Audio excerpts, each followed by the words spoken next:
Step into Value Zone. Hyper Mart. నమస్కారం, welcome to Suman TV. ప్రముఖ జ్యోతిష్యురాలు ఆధ్యాత్మికవేత్త ఆంకెళ్ల శ్రీలక్ష్మి గారు మనతో పాటు ఉన్నారు. వారిని అడిగి మరిన్ని విషయాలు తెలుసుకుందాం. నమస్కారం అండి. నమస్తే అమ్మా.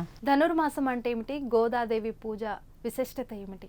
ధనుర్మాసము అనేటప్పటికీ ఇక్కడ మనకి సూర్య భగవాన్ అంటే మనకి సూర్యమానం చంద్రమానం అనేది మనం తీసుకుంటాం. అయితే ఎక్కువగా మన వైపు చాంద్రమానాన్ని అనుసరించడం అనేది ఉంటుంది. కానీ మనకి ప్రతి నెల కూడా రవి ఒక్కొక్క రాశి నుంచి ఒక్కొక్క రాశికి మార్పు చెందుతూ ఉంటాడు. ఆ మార్పు చెందినప్పుడు దాన్ని రవి సంక్రమణంగా మనం చెప్తాం. ఈ సంక్రమణాలు ప్రతి నెల వస్తూనే ఉంటాయి మనకి. అయితే అందులో మనం విశేషంగా చెప్పుకునేది రవి తులారాశిలోకి వచ్చినప్పుడు కార్తీక మాసం వస్తుందని, ఈ ధనుస్సు రాశిలోకి రవి ప్రవేశించినప్పుడు ఈ ధనుర్మాసం వస్తుందని, అలాగే మకరంలోకి ప్రవేశించినప్పుడు మకర సంక్రాంతి, ఇలా మనం రవి ఒక్కొక్క రాశిలోకి మార్పు చెందినప్పుడు మనకు ఒక్కొక్క విశిష్టతగా మనం చెప్పుకోవడం అనేది జరుగుతుంది. అందులో భాగంగా ఇప్పుడు రవి ఎప్పుడైతే ఈ ధనుస్సు రాశిలోకి ప్రవేశిస్తాడు అంటే మనకి మార్గశిర మాసంలోనే ధనుర్మాసం మొదలవడం అనేది జరుగుతుంది. ఇది విడిగాను అది విడిగాను ఏమీ ఉండదు. ఇంచుమించు మనకి ఈ మార్గశిర మాసం మొదలైన వారం రోజులకి అలా మనకి రవి కూడా మార్పు చెందడం అనేది జరుగుతుంది. మనకి ధనుర్మాసం రావడం అనేది జరుగుతుంది ఇక్కడ. అయితే సాధారణంగా మనం చాంద్రమానాన్ని చూస్తూ ఉంటాం కాబట్టి ఆ పౌర్ణమి రోజు ఏదైతే తిథి వస్తుందో, ఏదైతే నక్షత్రం వస్తుందో ఆ నక్షత్రానికి అనుసంధానంగా మనం ఆ మాసాన్ని చెప్పుకోవడం అనేది జరుగుతుంది. మనకి మార్గశిర మాసంలో మనకి పౌర్ణమితో మృగశిర నక్షత్రంతో కూడుకున్నది కాబట్టి దీన్ని మనం మార్గశిర మాసం అని, దాని తర్వాత అదే మాసంలో ధనుర్మాసం కూడా వస్తుంది. అయితే ఈ ధనుర్మాసం కూడా మొత్తం అంతా కూడా గోదాదేవికి సంబంధించిందిగా చెప్తాం మనం. ఈ గోదాదేవికి సంబంధించింది. ఆవిడ యొక్క మనకి ఈ ధనుర్మాసం అంతా కూడా స్నానాలు, జపాలు, దానాలు, పూజలు, అర్చనలు, వీటితో మొత్తం ఆధ్యాత్మిక పరమైన వాతావరణం అంతా కూడా చోటు చేసుకుంటుంది. అందులో ఎక్కువగా విష్ణు ఆలయాల్లో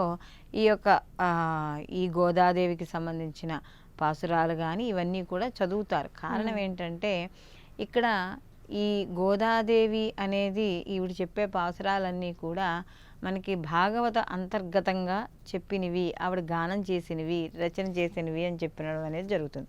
అయితే ఇక్కడ ముఖ్యంగా ఇక్కడ కానీ చూసుకుంటే వెల్లపుత్తూర్ అనే గ్రామం ఉండేదట. ఆ వెల్లపుత్తూర్ అనే గ్రామంలో విష్ణు చిత్తులు అనే ఒక ఆయన ఉన్నారు.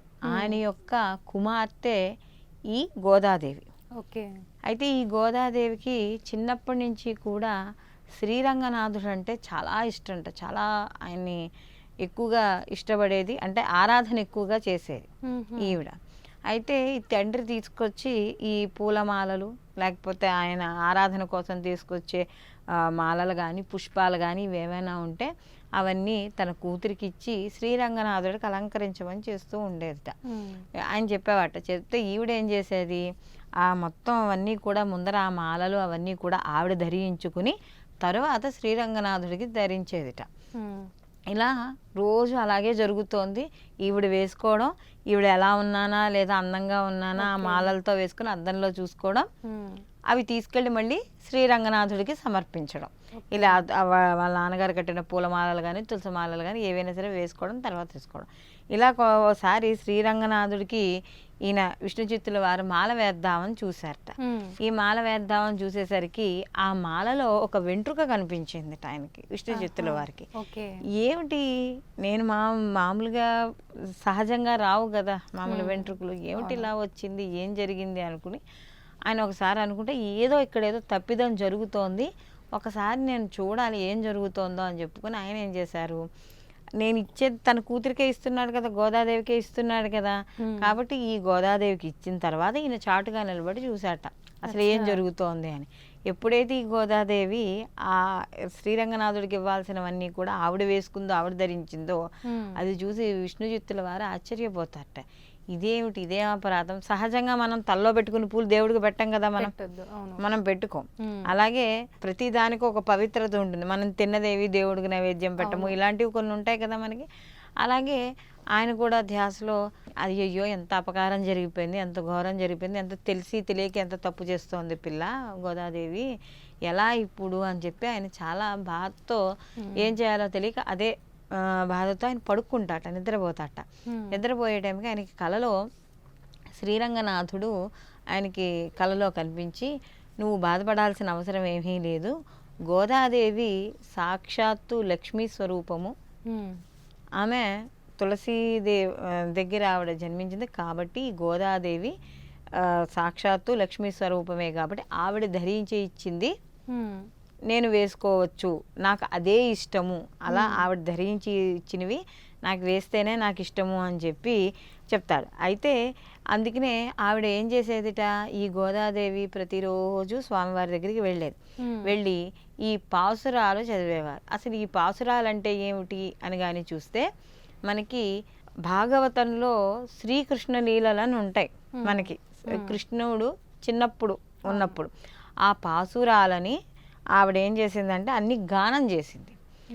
అంటే ఇప్పుడు మనం చెప్పుకున్నట్టుగా శ్లోకాల రూపంలో వాటిలో ఆవిడ గానం చేసింది. అయితే ద్రవిడ సంప్రదాయంలో మనకి ఆ శ్లోకాలు గానం చేసినప్పుడు దాన్ని పాసురాలుగా, అంటే దానికి కొన్ని వర్డ్స్ మారుతూ ఉంటాయి కదా. అంటే ఇక్కడ తమిళంలో ఉంటాయి మనకి, చూస్తూ ఉంటే మనకి మామూలు తెలుగులో కానీ ఒక సాంస్క్రిట్లో ఉన్నట్టుగా ఉండవు. నోరు కూడా కొన్ని నోరు తిరగవు మనకి, అంటే రాని వాళ్ళకి, వచ్చిన వాళ్ళకి అటువైపు తిరుగుతాయి కానీ. సో అవన్నీ కూడా ద్రవిడ భాషలో వాళ్ళు తమిళంలో ఉంటాయి. కాబట్టి అలాంటి తమిళ భాషలో వాళ్ళు పాసురాలు 30 పాసురాలు ఆవిడ రచన చేయడం అనేది జరిగింది. కాబట్టి ఒక్కొక్క రోజు ఒక్కొక్క పాసురం చొప్పున ఈ నెల రోజులు కూడా, అంటే మళ్ళీ రవి ఈ ఇక్కడ ధనుర్మాసం నుంచి మనకి, అంటే ఈ ధనుస్సు రాశి నుంచి మకర రాశిలోకి ప్రవేశించే వరకు, అంటే మళ్ళీ మకర రాశిలోకి వచ్చేటప్పటికి మనకి భోగి, ఇంచుమించు మనం భోగే కదా, అంటే భోగి రోజుతో మనకి యొక్క ధనుర్మాసం అనేది ఎండవడం అనేది ఉంటుంది. ఈ నెల రోజులు కూడా ఈ యొక్క గోదాదేవి రచన చేసిన ఈ పాసురాలను ప్రతిరోజు చదువుకుంటూ వాటికి సంబంధించిన పూజలు చేసుకుంటూ ఆ గోదాదేవిని శ్రీరంగనాథుణ్ణి కూడా అర్చన చేస్తూ వీళ్ళు ఈ ఆధ్యాత్మిక జీవనంలో గడుపుతూ ఉండడం అనేది జరుగుతుంది. అయితే మరి అసలు ఈవిడ భాగవతంలోంచి తీయడానికి ఆధారం ఏమిటి అంటే, భాగవతంలో తీసింది కదా అని చూస్తే ఇది ఇక్కడే కాదు, అంటే ఆవిడ శ్రీరంగనాథుడిని భర్తగా పొందడానికి చేసింది ఈ పాసురాలు. మనకి భాగవతంలో కూడా కనబడుతుంది. ఈ గోపికలు శ్రీకృష్ణుని భర్తగా పొందాలని చెప్పి వారు ఒక వ్రతాన్ని సంకల్పం చేస్తారు. ఆ వ్రతాన్ని సంకల్పం చేసి దాన్ని కామేశ్వరి వ్రతం అని చెప్తాం మనం చెప్పడం. ఆ కామేశ్వరి వ్రతం చేసుకునేటప్పుడు కూడా ఈ పాసురాలు మూలంగా చెప్పడం కూడా జరుగుతుందంటే వీటికి, అంటే ఈ కామేశ్వరి వ్రతం ఎవరైతే చేస్తారో వాళ్ళకి అవగాహన ఉన్న వాళ్ళు కూడా ఈ పాసురాలను చదవడం వల్ల కూడా తొందరగా వివాహం అవుతుంది. అంటే వివాహం కాని స్త్రీలు ఎవరైనా ఉంటే మనకి కామేశ్వరి వ్రతం చేసుకుంటే ఎట్లా అవుతుందో ఈ పాసురాలు ధనుర్మాసంలో ఉండే ఈ 30 పాసురాలు ప్రతిరోజు నెల మొత్తం నియమనిష్టలతో ఉండి ఈ తెల్లవారుజాన ప్రాతకాలాన్నే లేచి వీళ్ళ కాలకృత్యాలన్నీ తీర్చుకుని విష్ణువాలయానికి వెళ్ళి అక్కడ ఈ పాసురాలు చదువుకుని, లేకపోతే అక్కడ వరకు వెళ్ళలేని వాళ్ళు ఇంట్లోనైనా సరే చదువుకుని చేయడం వల్ల ఆ ఇంట్లో తప్పకుండా శుభకార్యం జరుగుతుంది అని చెప్పడం అనేది జరుగుతుంది. కాబట్టి ఏదైతే ఈ గోదాదేవికి సంబంధించిన పాసురాలు ఉన్నాయో అవి ఇంట్లో చదువుకోవడం అనేది చాలా విశేషంగా చెప్తారనమాట. అందులో మనం ఇంతకు ముందే వీడియోలో కూడా చెప్పుకున్నాం, మార్గశీర్ష మాసం అంటే మాసాల్లో కల్లా చాలా ఉత్కృష్టమైనది అని విష్ణు ఆరాధనకి.